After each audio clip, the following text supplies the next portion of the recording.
How we doing? Mark with Workaday Custom Gunleather again, and it's been a while. I think a couple years since I put any content up. I've been meaning to do some things, and I've had a couple requests to go over cartridge loops. When I do a lot of my Western gear and other items, I put cartridge loops in, and they're kind of a lot of fun. I sort of compare those to checkering on wood stocks. It can be kind of tedious, sort of time consuming, but boy, does it look nice when you get that done. So today, we're going to be putting cartridge loops on a Buscadero belt rig that I'm working on for a customer. And I'm going to end up with 24 loops on that cartridge belt. So a couple things before I get started, I have a template that I work with. I've worked up several templates, kind of moves things along, keeps things pretty consistent. I also have a slot punch that I use for those, and it gets those going. I already have the strap for the loops cut. So we'll get going. I get things moving along, and hang on, we'll cut away, and I'll do some narration while you watch me working on the bench here on that belt. So if you have any questions, put them in the comments. Any other ideas for what you'd like to see in the future, we'll try and put more content up, and we'll get going. So hang on, and we'll see you in a bit.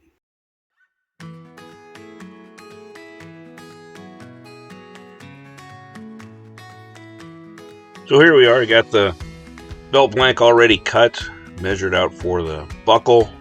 Then I take that template and I set that up where I want it to be, count out how many belt loops I want.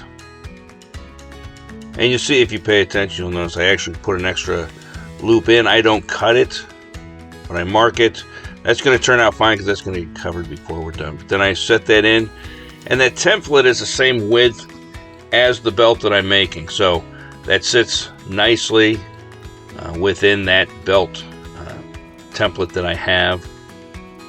Count those out, mark out the slots, count them out, count it again, and sometimes you still miss, but overlap that, count out how many I want.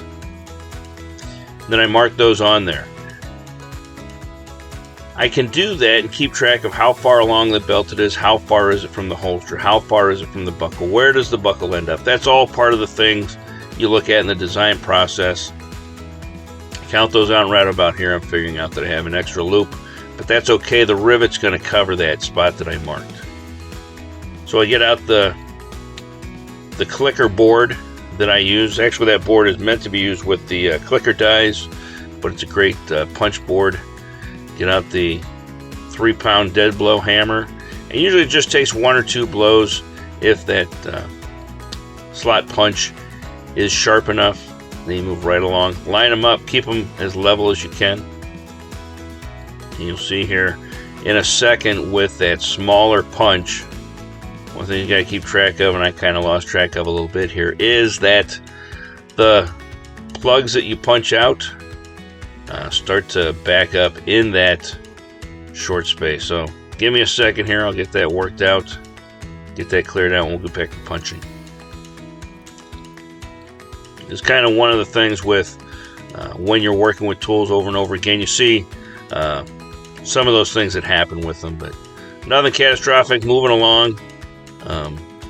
This is sped up a little bit, but you kind of get in a groove like with most things you do in leather work. Keep moving on down, and things stay pretty consistent. So we'll get all those cut out, count them again. Now I have 24. I had marked out 25, but I have 24 punched out. Now we're going to get the strap put in, the cartridge loop strap. I punched the rivet hole without the strap in, and then I'm going to line that up when I put that in. So I get a rivet, get that strap.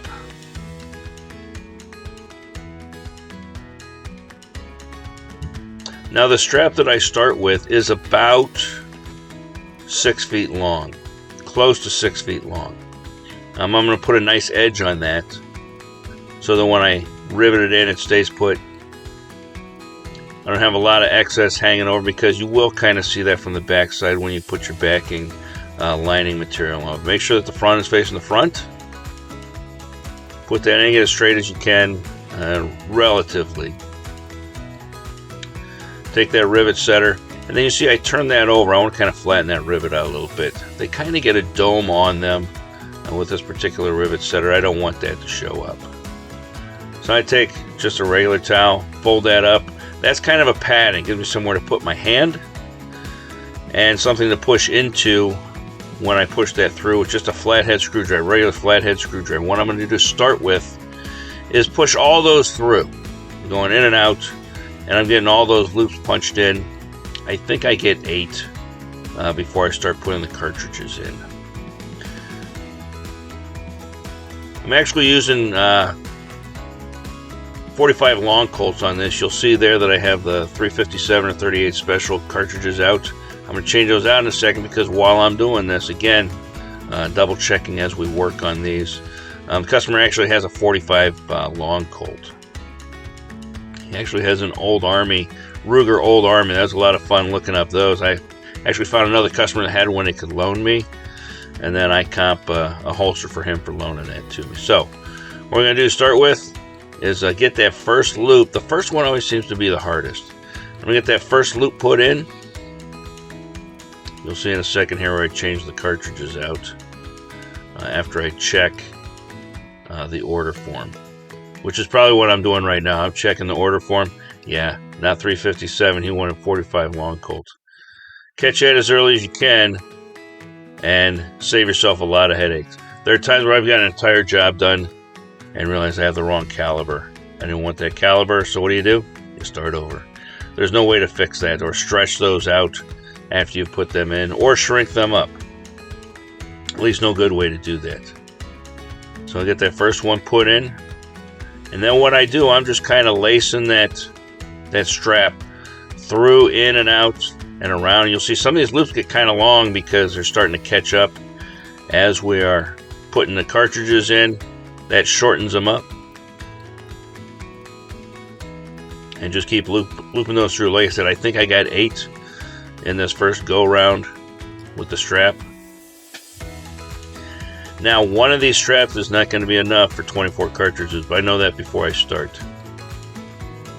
So you'll see later on when I get to 12, I'm gonna kind of mend those together. I'm gonna put a rivet in and start the next strap for the next 12 that I have.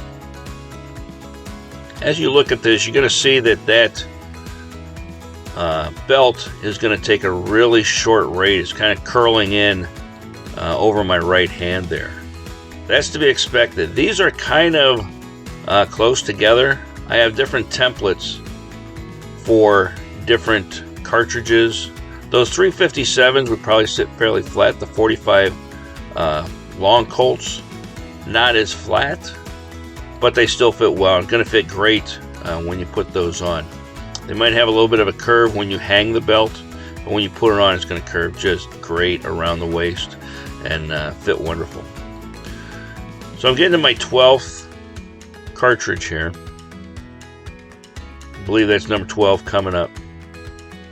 What I'm going to do is I'm going to get that tight, and all those fit pretty snug. These are mostly for show. I mean, you could get them out while you're wearing them, but this is really kind of a for show kind of fit. So I take that last one out because I need the room to get in and put a rivet in. I put a rivet through the old strap, then I'll put one through the new strap, and I'm going to kind of mate those together. So at one point that's going to be 3 pieces thick before you put the lining on.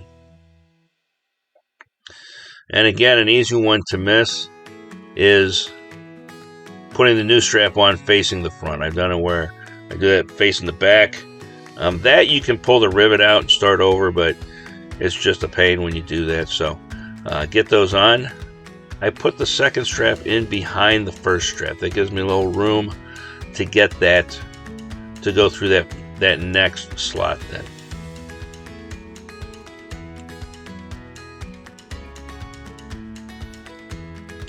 Get those mated up. Ready to start on the next series of cartridges. That's all the strap I have left out of like 6 feet to put in 12 loops.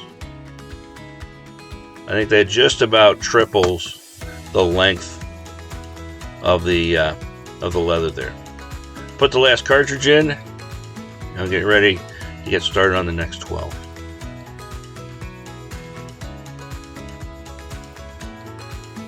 One thing you'll notice, to loosen up the belt loops, so you put those cartridges in, they're kind of snug. To loosen them up, bend the belt so the cartridge loops are wider on the outside. As that belt straightens up, those loops themselves will tighten up. Just the way that those are looped in and out. Bending it so that the loops are spreading out on the outside will loosen up and get those in and out a little bit easier. Whether you're loading it up or unloading it or making belt loops in the construction process. A little easier to get them in and out as they are bent the way that they're bent there. So when that belt straightens out, those are going to get even more snug. Lacing in, lacing out. Keep moving along. This part is when I said at the intro, they get kind of tedious, they get kind of time consuming. You kind of get into a groove with these, and they do get kind of tedious, but you enter this almost zen-like thing where you're just moving along, repetitive movements, but boy, they look good when they get done.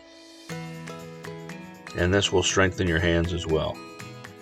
A lot of finger strength in here, a lot of grabbing and pulling. It's nice to start with the loops plenty long to where you got enough you can just kind of pull those and move them, but it does get not so much tedious, but you're kind of doing a lot of small muscle movement here with your fingers. You'll notice too that in the box I have some brass in there and I have the nickel plated brass. Whenever possible, use the nickel plated brass. The brass cartridges, a lot of times that's all you can get, but the brass cartridges, if they sit in there very long, they're going to corrode. And I had one belt that sat on the gun show table for quite a while, and the brass corroded, and to the point that it stained the leather. I don't even put it on the table anymore, but if you deliver that, make sure they know, if you deliver with brass, swap that out to nickel plated. Not only does it help the leather, it looks pretty nice too with that shiny silver nickel plating on there. So I'm kind of wrapping this up here. We're getting in towards the end, and wrapping it up.